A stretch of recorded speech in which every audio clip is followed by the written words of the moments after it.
It's Monday, the 15th of August, 2022. Welcome to the Fast Five by Fear and Greed, where we give you the top 5 business stories you need to know in just 5 minutes. I'm Michael Thompson, and good morning, Sean Aylmer. Good morning, Michael.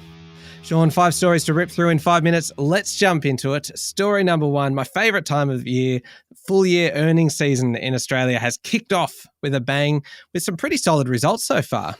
That's right, and that's helped support the local market, which ended up slightly last week. About 30 major companies have reported so far, including Telstra and Commonwealth Bank. And Michael, the signs have been pretty positive. Now, of course, companies like getting the good news out early, so it's probable that as the earnings season continues over the next fortnight, things might deteriorate somewhat. But so far, things have been pretty good. About half the results have been better than expected, according to Sean Aylmer, chief economist at AMP. About 2/3 have reported higher earnings than a year ago. Dividends hasn't been quite as positive unless you own Telstra shares. Less than half of the companies that have reported have upped dividends, which is fewer than normal. Telstra did, of course, for the first time in 7 years. They did that last week. The CEOs are a little bit mixed in terms of their outlook statements, which are all important. Clearly, there are price pressures coming through and staffing's a problem in some sectors. Also signs of slowing consumer demand, as highlighted by the slump in consumer confidence in recent months. This is clearly worrying managers. Sean, would you say that earnings season is like Christmas for market watchers? I think it's Christmas for investors, really. They love it. Oh, I like that idea. That's very nice. All right, moving on to story number 2, Sean. And the housing market has obviously been tumbling now for a couple of months with falling house prices in some capital cities and lower auction clearance rates. But a bit of positive news over the weekend.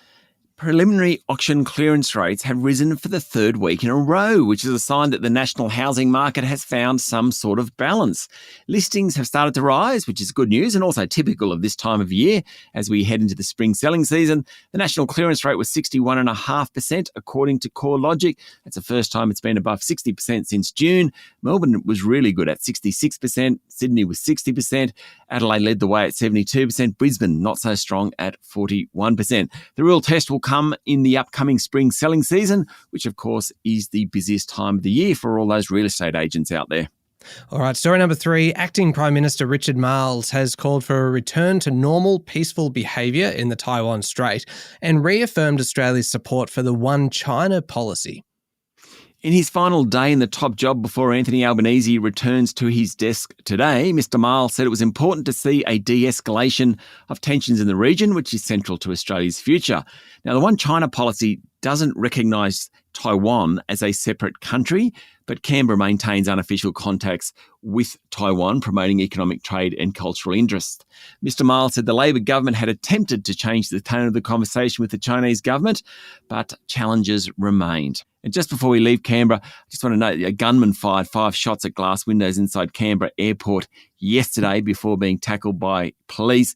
There's no ongoing threat, but it is very disturbing that someone could walk in with a firearm and discharge it. Yeah, absolutely. Pretty scary situation. Story number 4, Sean. Education ministers met on Friday and agreed that the system is, and I quote, it's a good quote, screaming out for reform. Yes, these are the words of Federal Minister Jason Clare. A number of reforms were floated at the meeting, including fast-tracking citizenship for highly skilled teachers. STEM subjects were highlighted in that. Paid internships and better long-term mentoring, possibly using retired teachers. Former head of the New South Wales Education Department, Mark Scott, will head up an expert panel to look at what reforms are needed. That panel should be handing down its findings some point next year. Really, the consensus was there's a crisis in teaching and something needs to be done. All right, final story. Story number 5, Sean. Saudi Aramco, which is the largest oil company in the world, has posted, get this, a $48 billion profit for just 3 months. It's hard to imagine that amount of money. It's the biggest quarterly net profit ever posted by a company. Now, the Saudi Arabian government-owned oil giant benefited from surging oil prices. Revenue climbed 80% to $150 billion. Incredible. Its chief executive said he expects oil demand to continue to grow for the rest of this decade. The big winner in all this is the group who owns the company, which is the Saudi Arabian government. It got a dividend for the quarter of $18 billion. Yeah, not too shabby, is it? Not at all. All right, there we go. The top 5 business stories in 5 minutes. Thank you, Sean. Thank you, Michael. It's Monday, the 15th of August, 2022. Remember to hit follow on the podcast. And if 5 minutes isn't long enough for you, you can find our longer daily show called Fear and Greed wherever you listen to podcasts. I'm Michael Thompson, and that was the Fast Five by Fear and Greed. Have a great day.